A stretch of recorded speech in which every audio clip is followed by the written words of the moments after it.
সেই নেত্রী আজকে অসংখ্য লক্ষ কোটি মানুষকে কাঁদিয়ে চলে গেছেন।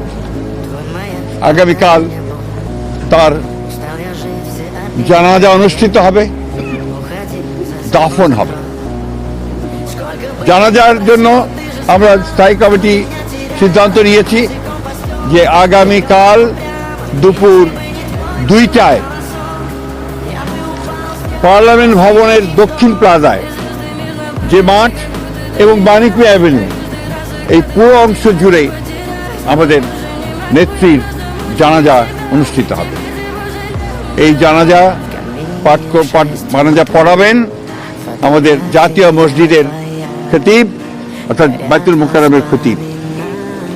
আর এই জানাজায় যে সঞ্চালন করবেন পুরো বিষয়টাকে যিনি সঞ্চালন করবেন তিনি হচ্ছে আমাদের জাতীয় স্থায়ী কমিটির সদস্য জনাব নজরুল ইসলাম খান।